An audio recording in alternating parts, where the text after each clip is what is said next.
ගමේ හැදුණු කෙනෙක් හැටියට ගමේ යන්නේන කෙනෙක් හැටියට මම දකින්න කයක් තමයි අපේ ගමේ සමහර අය කියනවා අනේ අපේ රට බේරගත්තු නායකතුමානේ එතුමාට විරුද්ධව අපිට වැඩ කරන්න පුළුවන්ද? ඒ නිසා අපි එතුමා වෙනුවෙන් ඉන්න ඕනේ නේද කියන ප්‍රශ්නේ මගෙන් අහනවා. අපිට ඒ වෙලාවට මම දෙන උත්තරේ තමයි රට බේරාගත්තු එක ඇත්ත. නමුත් රට බේරාගත්තා කියලා රට කඩම අපිට බලාගෙන ඉන්න බෑනේ. දැන් අපි හිතමුකෝ කිසියම් තරුණියක් මරවර පිරිසකගේ දූෂණයට ප්‍රහාරයට ලක් වෙනකොට කවුරු හරි ගිහිල්ලා හිටන් ඒ තරුණියව බේර ගන්නවා. ඊට පස්සේ බේරගෙන ඇවිල්ලා ඒ තරුණිය නැවත වරක් අර මනුස්සයාම දූෂණය කරනවා නම් එහෙම නැත්නම් කෑලි ගලාගෙන කනවා නම් එහෙම ඒක හරියන්නේ නෑනේ. ඒකට අපිට කියන්න බෑ නෑ මෙයා බේරගත්ත ඇරයන්නේ එයාට මේක කණ්ඩ දෙමු කියලා අපිට කියන්න බෑනේ. ඒ නිසා එහෙම වැඩක් තමයි මම මෙතන කියන්නේ. යුද්ධයෙන් මේ රට බේරගත්තා, ත්‍රස්තවාදයෙන් මේ රට බේරගත්තා කියලා ඒකට ඒ ජයග්‍රහණයට හිලව් කරලා දැනට රජය සහ එතුමාගේ ගෝලබාලයන් විසින් කරගෙන යන මේ විනාශකාරී මේ අත්නෝමතික මේ හිතුවක්කාර මේ ඒකාධිපති වැඩපිළිවෙල අපිට අනුමත කරන්න බෑ අර යුද ජයග්‍රහණයට හිලව් කරලා. රජගෙදරට තිබුණු සම්බන්ධතා රාත්‍රී භෝජන සාධයන් කීපයකට මම සහභාගී වෙන්නේ නැහැ. මගේ වෙනස දැකපු ඕන ප්‍රශ්න කරලා තියෙන වෙලාවට කියලා තියෙනවා මට මොනවාරි ප්‍රශ්න වගේක් තියෙනවා කියලා. ඊට පස්සේ වෙන්නේ නැති මට මාව ඒ විදිහට අමතුවා. මොකද වගේ ආවා අපි ප්‍රශ්න විසඳගමු මේ විදිහ වැඩක් කියනවා. මේ වැඩේ සහභාගී වෙන්න පාඩු වෙන්නේ නැහැ කියලා. මේ මුදල් ප්‍රශ්නයකුත් නෙමෙයි කියන කතාවක් කිව්වා. ඒක මම ඕන තරම් කියනවා. මේකක් කිව්වා. මුදල් ප්‍රශ්නයකුත් නැහැ. ඒ නිසා මේ අපිට එක එකලා වැඩ කරමු කියන කතාව කිව්වා. ඉතින් මම කිව්වේ ඒක මට තියෙන ප්‍රශ්නේ එකක්වත් නෙමෙයි කියලා. මට තියෙන මේ රටේ ප්‍රශ්නයක්. මගේ රටේ ප්‍රශ්න වලට විසඳුමක් නැහැ. විසඳුමක් දෙයි කියලා මම බලාපොරොත්තු වෙන්නේ නැහැ. ඒක මට තා විශ්වාසකුත් නැහැ. ඒ නිසා මට ආරාධනා කරලා එපා කියන කතාවක් මම කියනවා. ඊට පස්සේ තව එකක් මම කියන්නම්. මට අහේ ගහමන්දරෙන් කෝල් එකක් ආවා. ඒකට විද්‍යාවක් මම කියන්නේ ජනාධිපතිතුමාට කතා කරන්න ඕනේ කියලා. ජනාධිපතිතුමාට මට පුද්ගලිකව බණින්න බෑ. එතුමා මේ රටේ ප්‍රධාන පුරවැසියා මගේ කිසියම් ගෞරවයක් තියෙන රටේ ප්‍රධානිය ඇටියට. එතුමාත් සමග වාද එතුමා මට කතා කිරීමෙන් අදහස් කරන්නේ එතුමාගේ මතයට මාව පොළඹවා ගැනීම මිසක් මගේ කතාව අහලා එතුමා පිළිපෙන්නේ නෑනේ. හරි සෝමේ ඔයා හරි මමත් දැන් ඔයාගේ මතය කියලා කියන්නේ නෑනේ. ඒ නිසා එතුමා සමග වාද කිරීමට ප්‍රශ්න කිරීමකට එතුමාට අපහාස කිරීමකට බැරි නිසා එතුමාට දෙන ගෞරවයක් හැටියට මම ටෙලිෆෝන් එක ඕෆ් කරලා තියෙනවා. එයා කතා කරනකොට දැන්වත් අන්න වැඩේ කරනවා. ඒක එතුමාට කරන ගෞරවයක් හැටියටයි මම කල්පනා කතා කරන්න බැරි නම් අපිත් එක්ක එකතු වෙන්න බැරි නම් නිහඬව ඉන්න කියන කතාව මට කියනවා. ඒකත් තමයි මම කිව්වා ඒක මම බලන්නම් ඒක වෙන එකක් නෑ මගේ කට මට පාලනය කරන්න බෑ කියලා. නෑ ඒක කොහෙත්ම මේකට බලපාන්නේ නෑ.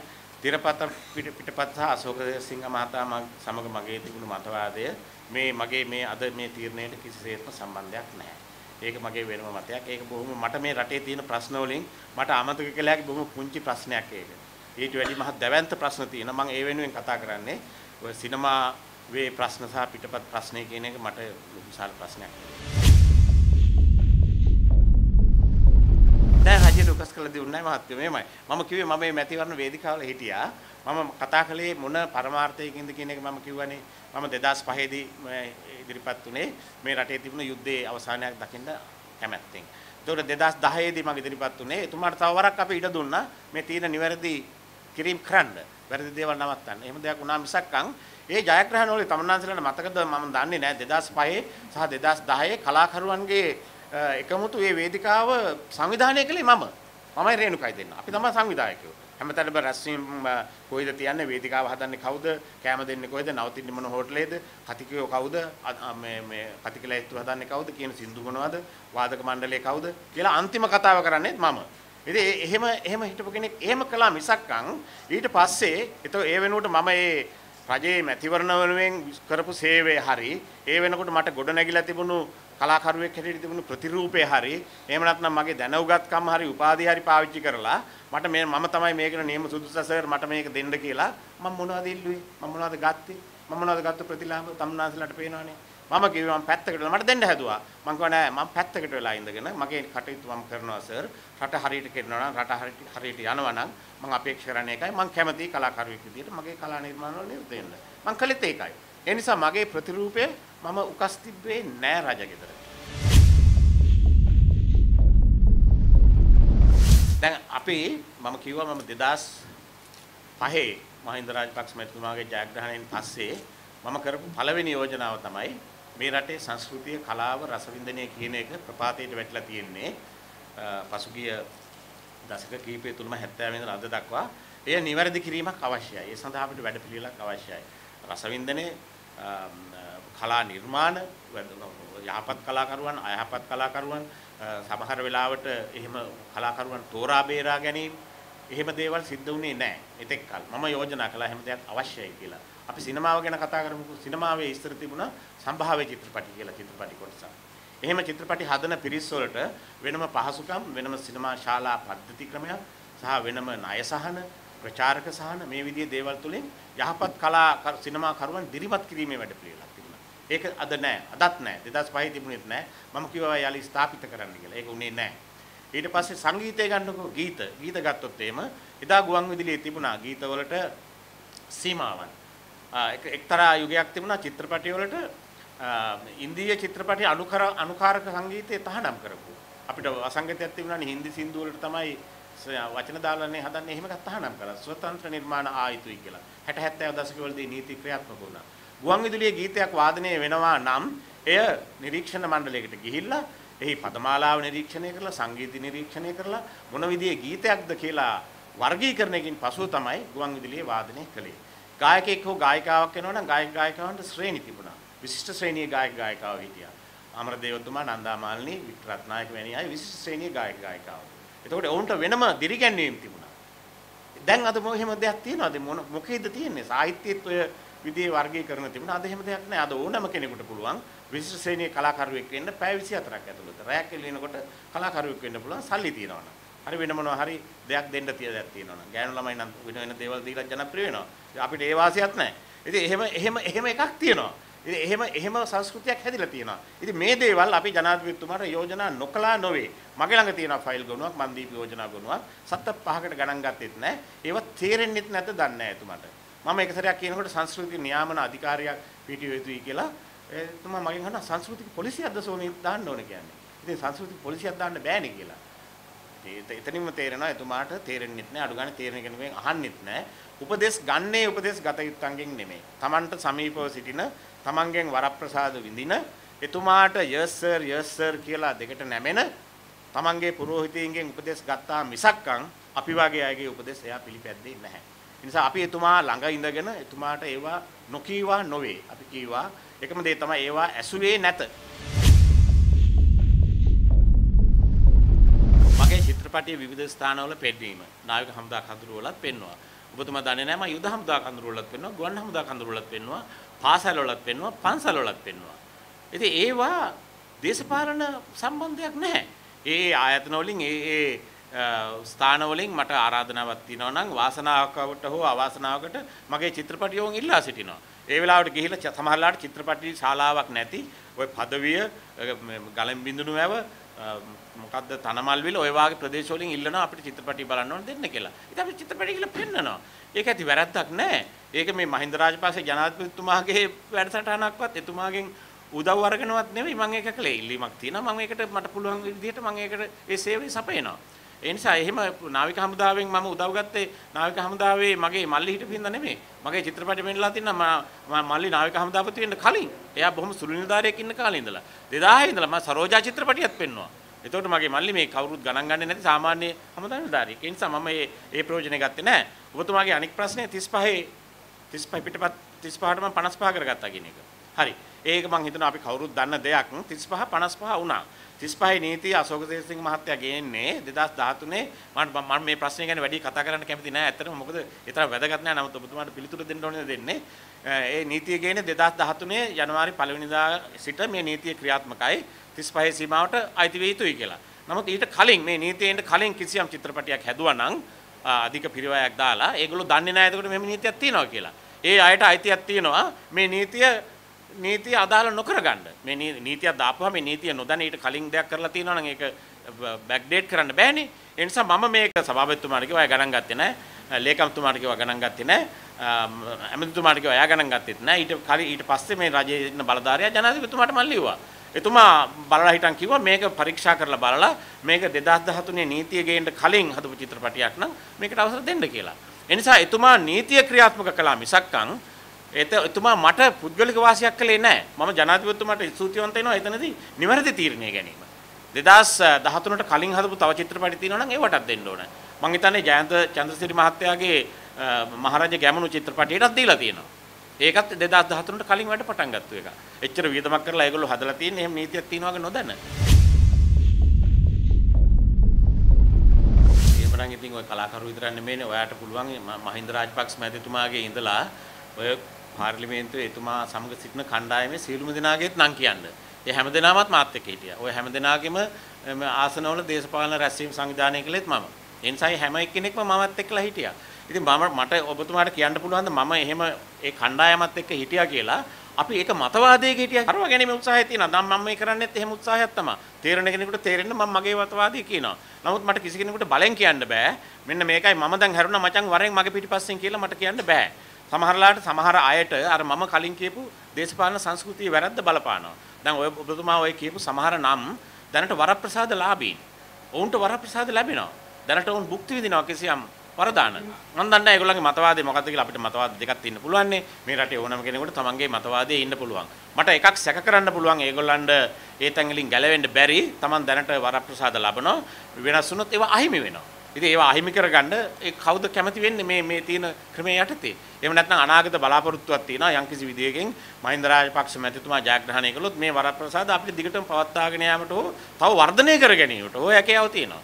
ඒ නිසා වුන් ඒ වෙනුවෙන් කැප වෙනවා. මේ තියෙන දේශපාලන සංස්කෘතිය අනුව ඒ ඔවුනුත් ඇත්තටම එක්තරා විදියක දේශපාලන අනාතයි. ඒකට මට කියන්න බෑ. ඒ නිසා මේ මමත් එක්ක උඹලා හිටියා. ඒ නිසා මම යනවා වරෙල්ලා මාත් එක්කලා කියලා මට කිසි කෙනෙකුට කියන්න බෑ.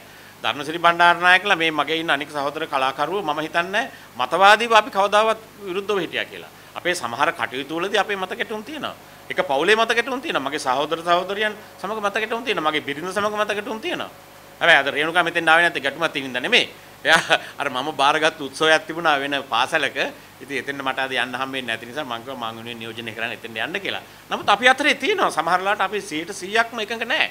ඒ නිසා බොහෝ වෙලාවට මේ අපි කියන්නේ නැහැ මේ එකම කණ්ඩායමක හිටියා. ඒ නිසා ඒ කණ්ඩායමෙන් මේ කණ්ඩායමට ඇවිල්ලා වෙනත් කණ්ඩායමක් එක්කලා අලුත් කසාදයක් පටන් ගන්නවා කියලා. එහෙම එකක් නෙමෙයි තියෙන්නේ. අපි මතවාදීව එකයි. මම හිතනවා මේ ධර්මසිරිලා මේ මගේ ඉන්න සහෝදර කලාකරුවෝ මතවාදීව මේ රටට වඩා යහපතක් වේ යුතුයි. මේ රටේ දූෂණය, වංචාව, පෞල්වාදය, අධිකරණ ඇඟිලි ගැසීම් නොසිදිය යුතුයි කියලා නොවිය යුතුයි කියන මතේ අපි කවදාත් හිටියා. ඉතින් ඒක නිසා අපිට පොදු වේදිකාවක සේයාවක් දැකපම අපි ඇත්තෙන්ට එකතු වෙනවා. ඒක නිසා ඒක ඇති වැරද්දක් නැහැ.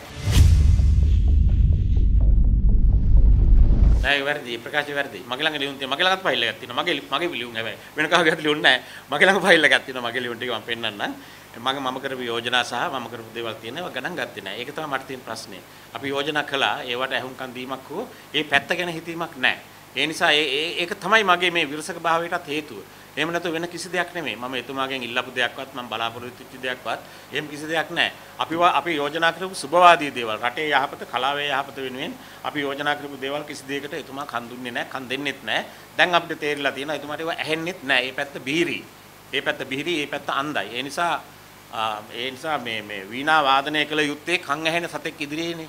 ඒ නිසා එතුමා ඉදිරියේ මගේ වීණාව වාදනය කරන්න මම ඉදිරියට බලාපොරොත්තු වෙන්නේ නැහැ. සමහරලාට ඇති හැබැයි ඉතින් මට බය නෑ. මොකද ඒක මට මගේ ෆයිල් එක අලුතෙන් මොකක් හරි කරලා අස්සම් කරලා දියුරුම් පෙත්සමකින් එහෙම දේවලුත් කරන්න පුළුවන් නේ. එහෙම හදාගත්තු ෆයිල් එකක් ඇරෙන්න මම කළ කිය දේ තුලින් මට අගතියක් අවඩක් වෙන ෆයිල් එකක් එතුමා ළඟ තියෙන්න විදියක් නෑ. හැබැයි ඉතින් ශ්‍රේෂ්ඨාධිකරණයට කියලා එකක් එතුමා හදාගත්තා දන්නේත් නෑ.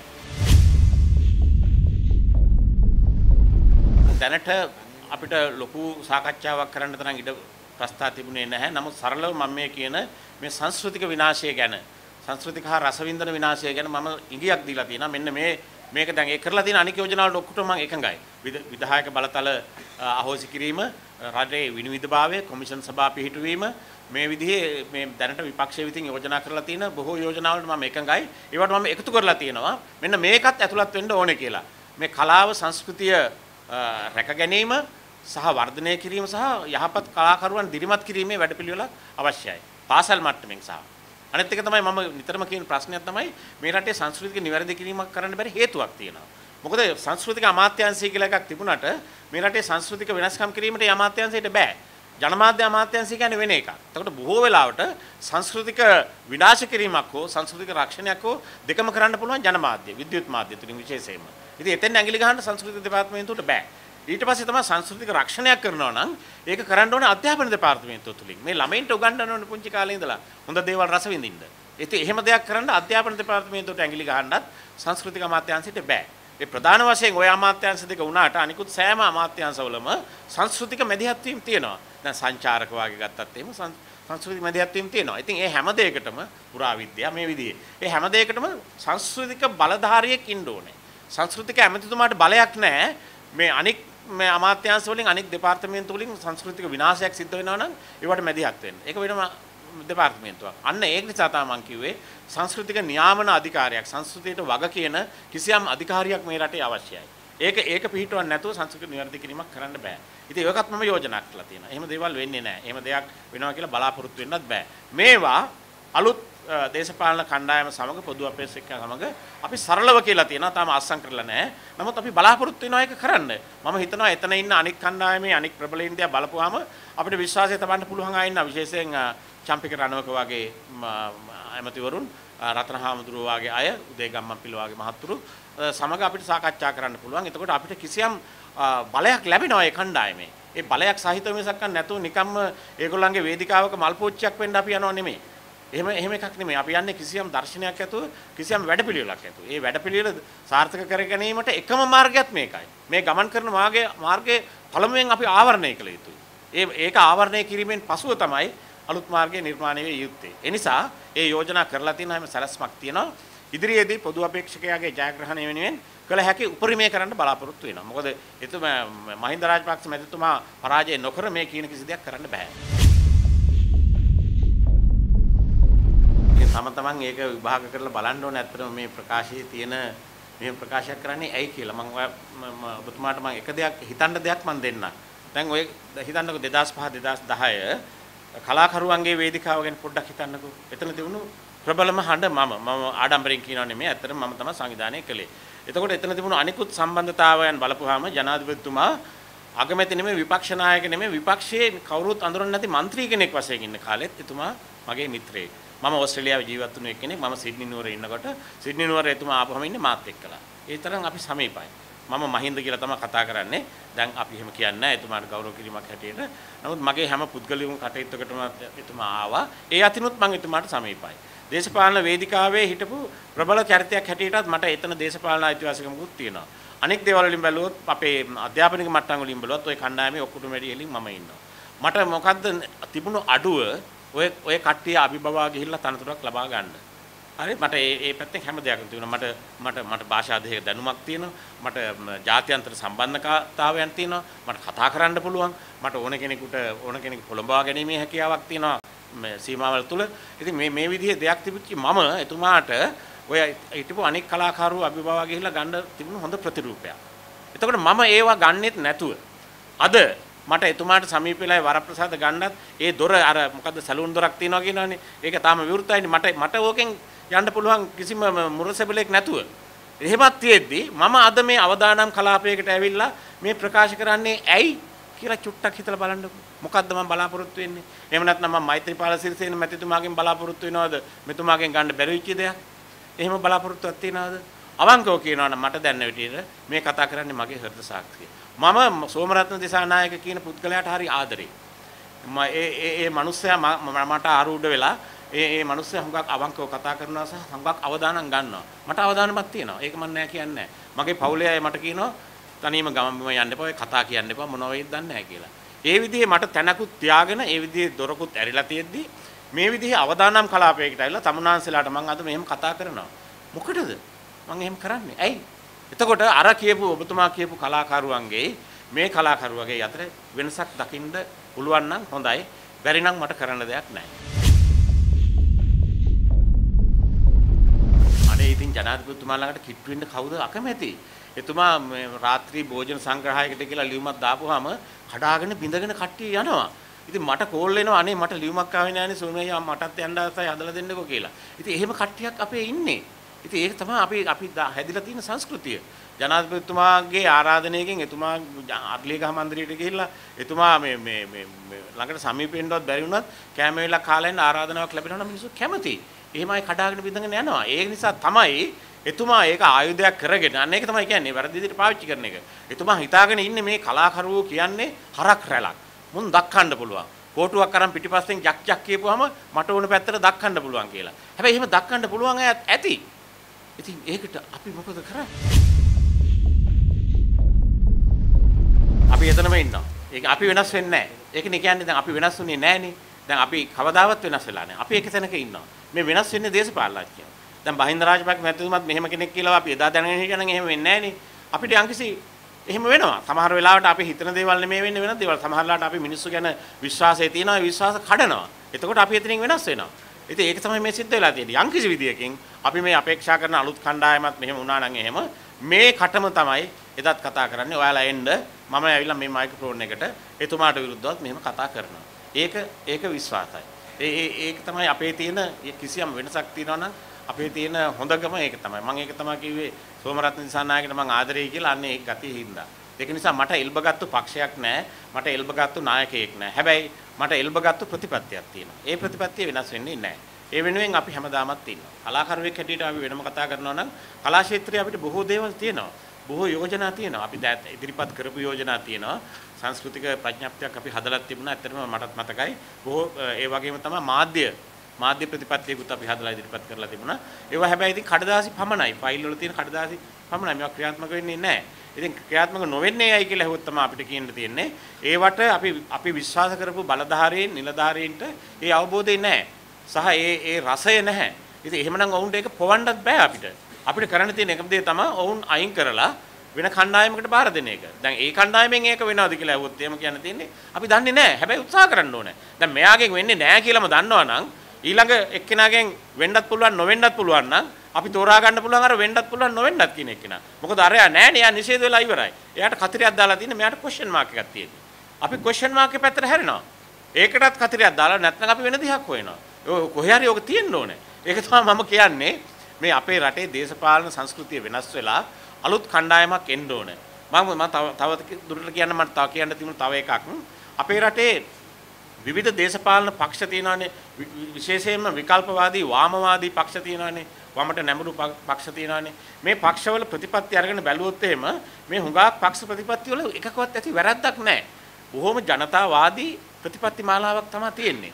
ඉතින් ඒවා ක්‍රියාත්මක නොවෙන්නේ ඇයි? ඔවුන් ජනප්‍රිය නොවෙන්නේ ඇයි? ඔවුන්ට බලය ඉන්නේ නැත්තේ ඇයි?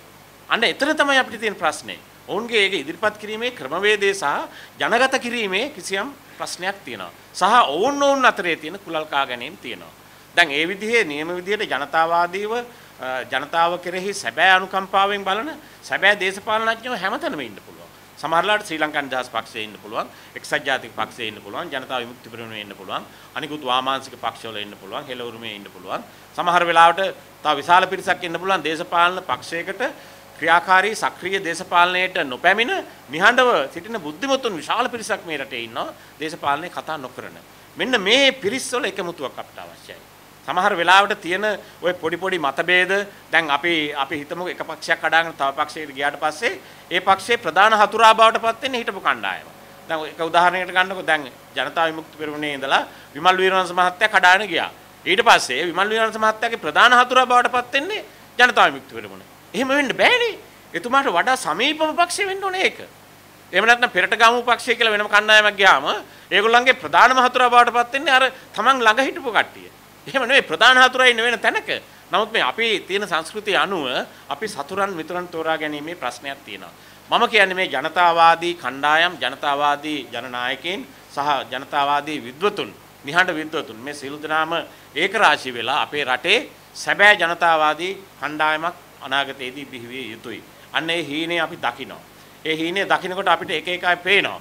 ඒ පේන අය සමහර වෙලාවට අපි එකතු වෙනවා. අපේ සමාන අදහස් තියෙනවා කියලා දැකපුවාම ධර්මසිරිලා අපිලා ගාමිණී වියංගොඩලා බෙනට්ලා අපි මේ කට්ටිය එකතු වෙලා ඉන්නේ සමහර වෙලාවට අපිට පොදු මතවාදයකුත් තියෙනවා. මේ අපි අතරේ විසංවාද තිබුණා, මත ගැටුම් තිබුණා. ඒවා අභිබවා මේ අවස්ථාවේදී ප්‍රධාන ප්‍රශ්නේ විසඳීම සඳහා ප්‍රධාන පියවර ගැනීම සඳහා අපිට එක මතවාදයකට එන්න පුළුවන්. මෙන්න මේ වාගේ මේ රටේ තියෙන දේශපාලනඥයින් කියන දේශපාලන නායකයින් කියන අනික් හැමදෙනාටමත් මේ අපි කරන වැඩේ කරන්න පුළුවන් නම් එහෙම මේ අපේ ප්‍රශ්නේ විසඳන්න හුඟක් පහසුයි. අවාසනාව තමයි එහෙම දේවල් වෙන්නේ නැහැ. එක එක එන කොටා ගන්නවා පුරබදනවා මිසක්කන් ඒක ප්‍රධාන සතුරාට වාසියක්. අපි ප්‍රාර්ථනා කරන්නේ කවදා හරි සැබෑ ජනතාවාදීන් අවංකව ජනතාවට ආදරය කරන පිරිස් ඒක රාශී විය යුතුයි. සැබෑ දේශපාලනයක් තියෙන සාධාරණ දේශපාලන පිළිවෙතක් තියෙන රටක නම් නිර්මාණකරුවා කලාකරුවා කළ යුත්තේ තමන්ගේ නිර්මාණ කලා කටයුතු පමණයි. ඒක තමයි හොඳම දේ. අපිත් අපේක්ෂා කරන මම හරි කැමති මේ විදිහේ සාකච්ඡාවකටත් සහභාගී වෙන්න නැතුව මගේ මොකක් හරි නිර්මාණ කටයුත්තකට මේ කාලේ ගත කරන්න තිබුණා නම් ඒක මගේ වාසනාව. නමුත් මගේ අවාසනාව සහ රටේ අවාසනාව තමයි මට කාලේ මිඩංගු කරන්න වෙලා තියෙනවා දේශපාලන මැදිහත් වීමකට. දැන් ඔබතුමාගේ ප්‍රශ්නෙට මම එතනින් එන්නම්. සමහර වෙලාවට අපේ නිර්මාණ තුලින් අපි දෙන්නේ දේශපාලන දර්ශනයක්, සමාජ දර්ශනයක්, සමාජ අසාධාරණයක් අපි බොහෝ වෙලාවට කතා කරනවා. ඒකේ තියෙන ප්‍රශ්නය තමයි ඒ සේවය එතන වෙනවා. හැබැයි එක උදාහරණයකට ගන්න දැන් මේ අද සිද්ධ වෙන දේ දැන් මේ දේශපාලන වැරදි විශාල ප්‍රවාහයකින් සමාජ දේශපාලන සමාජ සාධාරණ යුක්තිය නීතිය යට කරගෙන ගලාගෙන යනවා. ඉතින් අපි කිව්වොත් එහෙම නෑ මම සිනමාකරුවෙක් මම චිත්‍රපටයකින් තමයි මේ පණිවිඩය දෙන්න ඕනේ. ඒ කියන මම දැන් ගිහිල්ලා පිටපතක් ලියන්න ඕනේ කියලා මම දැන් ගිහිල්ලා මේකට පිටපතක් ලියලා චිත්‍රපටයක් හදන්න අවුරුදු 2-3ක කාලයක් යනවා. කාලේ යනකොට අර රැල්ලට අපි ගහගෙන ගිහිල්ලා අපි විනාශ වෙලා මකරකටට වැටිලා ඉවරයි. එහෙම නැත්නම් සුනිල් ආරත්න මහත්තයා හරි නන්දාමාලිනී හරි අපි විකල්පවාදී ගීතයක් නිර්මාණය කරලා පවන සත්‍ය ගීතේ වාගේ කැසට් පටියක් දානවා කියලා සින්දු ලියන්න පටන් අරන් ඒ නිර්මාණ කටයුතු දෙදෙනවා. ඒක හරි කරන්න ඕනේ. එතුමන්ලා ඒක කළා. නමුත් මේ රටේ හැදිලා තියෙන දේශපාලන ප්‍රවාහයේ වැරද්ද මම ආයෙත් එන්නේ. අපිව යට කරගෙන යනවා. ඒ විදිහේ කලාකරුවෙකුට ඒක කරන්න බෑ. ප්‍රසන්න විතානගේ මහත්තයාට චිත්‍රපටයක් පෙන්න ගන්න බෑ. අශෝක හඳගම මහත්තයාට චිත්‍රපටයක් පෙන්න ගන්න බෑ මේ සංස්කෘතිය අනුව. එතකොට මොකටද ඒගොල්ලෝ කලාව කරන්නේ? ප්‍රසන්න විතානගේ මහත්තයාගේ චිත්‍රපටය මේ රටේ මිනිස්සුන්ට බලන්න බැරි නම් මොකටද ඒ චිත්‍රපටය හදන්නේ? එතකොට ප්‍රමාණවත් ඒක. එතුමාට කියන්න වෙනවා ඉස්සරහට ඇවිල්ලා. බෙනට් මහත්තයාගේ පිටපතටවත් ඉඩ දෙන්නේ නැහැ. එහෙමනම් එතකොට කොහොමද නිර්මාණ කරන්නේ පමණක් මේ ප්‍රශ්නේ විසඳන්න පුළුවන්ද? එතුමන්ලාට සිද්ධ වෙනවා අර මහජනයා ඉදිරියට ඇවිල්ලා කියන්න මෙන්න අපිට වෙච්ච දේ. මෙන්න මේ தত্ত্বය යටතේ අපිට නිර්මාණ කරන්න බෑ. ඒ නිසා කලාකරුවාට දේශපාලන මැදිහත් වීමක් අවශ්‍ය නම් අවශ්‍යයි. එහෙම නැති රටක් අපිට තියෙනවා නම් ඕනේ නැහැ. දේශපාලනඥයෝ නියම සාධාරණ සත්භාවයෙන් රටට සේවය කරනවා නම් අපි නිහඬව ඉඳගෙන අපි චිත්‍රපටි කරනවා. ධර්මසිරි බණ්ඩාරනායක මහත්තයාගේ මේ වෙනකොට චිත්‍රපටි 10ක් 12ක් හැදිලා තියෙන්න පුළුවන්. එතුමාගේ නිහඬව සිටීම, පරාක්‍රම නිර්යාල නිහඬව සිටීම, ධර්මසේන පතිරාජලා නිහඬව සිටීම අපරාධයක්. ඇයි නිහඬව හිටියේ? පොඩ්ඩක් හොයලා බලන්න. මේ රටේ තියෙන මේ දූෂිත ක්‍රමවේදයන් එක්කලා එතුමාට නිර්මාණය කරන්න තරම් මනසක් නැහැ. ඒක නිසා අපි මැදිහත් විය යුතු අවස්ථාවකදී අපි දේශපාලන වේදිකාවට මැදිහත් වෙන්න වෙලා තියෙනවා අවාසනාවකටවත්. සමහර වෙලාවට විශ්වාස කරන පුද්ගලයන් ඒ විශ්වාස කරන විදිහ නොවෙනකොට අපි එතනින් වෙනස් වෙනවා. අපි මම ජනතා විමුක්ති පෙරමුණට පක්ෂව වැඩ කළා, ක්‍රියාකාරීව වැඩ කළා. ඒක ඇත්ත. ඊට පස්සේ මම විමල් වීරවංශ මහත්තයා සමග වැඩ කළා. ඒකත් ඇත්ත. හැබැයි ඒකෙන් අදහස් කරන්නේ නැහැ මම ඔවුන්ට ගැතිව ඔවුන් සමග කොන්දේසියක් අත්සන් කරලා අපි මේ පාරේ යන් කියලා ගියයි කියලා. යම්කිසි මතවාදයකදී එතුමන්ලා සමග හිටියා. මම අදත් විශ්වාස කරනවා ජනතා විමුක්ති පෙරමුණ කියන්නේ හොඳ ප්‍රතිපත්ති පක්ෂයක් කියලා. මට තියෙන ප්‍රශ්නේ තමයි ඇයි ඒගොල්ලන්ට මේ රටේ මීට වැඩි දේශපාලන බලයක් ගන්න බැරි කියන එක. එහෙම පුළුවන් නම් හොඳයි. ඒක තමයි කියන්නේ මේ නිවැරදි මත දරන කණ්ඩායම් ගොඩක් අපේ ඉන්නවා. ඒගොල්ලෝ ඒක රාශිය වෙලා නැහැ. අනිකුත් පොඩි ප්‍රශ්න නිසා ඒව ලොකු කරගෙන විරසක භාවයක් ඇති කරගෙන. ඒකේ පාඩුව රටට. එහෙම එකක් තියෙනවා. එහෙම නැතුව මේ කිසිම කණ්ඩායමකට මම එහෙම බැඳීමක් හෝ ඒගොල්ලන්ගේ මාර්ගයේ නිරතුරුවම ප්‍රශ්නයකින් තොරව ගමන් කරනවා කියලා එකක් නැහැ. ඕනම කෙනෙකුට මතය වෙනස් කරන්න පුළුවන්. බුදුහාමුදුරුවොත් මතය වෙනස් කළානේ. අත්තකිල මතානියෝගෙන් ගියා කාමසුකල්ගානියෝගෙන් ගියා. ඒ දෙකම වැරදි කියලා උන්වහන්සේ තීරණය කරලානේ මධ්‍යම ප්‍රතිපදාවෙන් ගියේ. ඉතින් කාට හරි බුදුහාමුදුරුවෝ ප්‍රශ්න කරන්න පුළුවන් නේ. ඔබ වහන්සේ මුලින් එහෙනම් මේ වැරදි දර්ශනයකින් හිටියේ. අද මොකද මෙහෙම කියන්නේ කියලා ඔබතුමා කෙනෙක් හිටියනම් ප්‍රශ්න කරේ මාධ්‍ය සාකච්ඡාවකදී. ඒක හරි අසාධාරණයි. වැරදි නම් වැරදි. ඒක අතාරින්න ඕනේ.